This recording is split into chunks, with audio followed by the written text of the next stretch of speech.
Hey guys, hello and welcome back to my YouTube channel. So in this video, I am going to be unboxing my new Chefman air fryer. So stay tuned, watch the full video. Today I'm unboxing the Chefman Multifunctional Digital Air Fryer.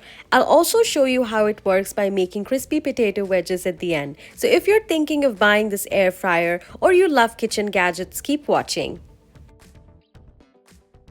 Let's take a look at everything that comes in the box. First off, we have the user manual, and then we have this rotisserie spit and forks, perfect for whole chicken or those yummy kebabs. This is the main air fryer unit with the 10-quart capacity, which is perfect for batch cooking. These are the air fryer trays which you can use for baking or dehydrating. This is the drip tray to catch excess oil and keep things clean. This air fryer looks sleek, modern and premium. It has a large easy view window, a touchscreen panel and a solid build, feels perfect for family size cooking.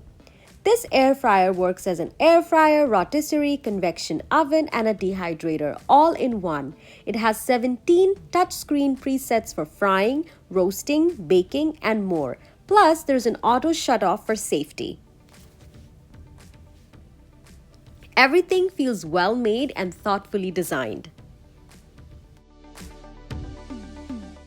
Let's test it out by making simple potato wedges. I've cut my potatoes into wedges, added my seasonings, and I'm placing them in this tray, sliding it into the air fryer.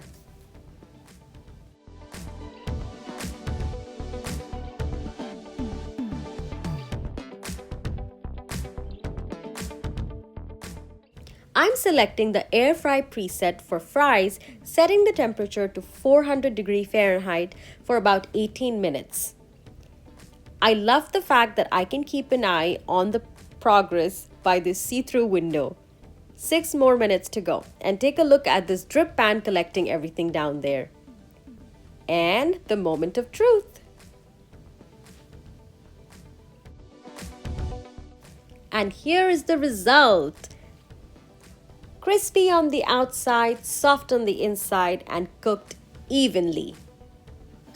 So this was my unboxing video for the Chefman air fryer. Do like, share, comment and subscribe to my YouTube channel because I am going to be posting some tasty recipes using this wonderful air fryer. And if you want to buy this air fryer, then link is in the description box.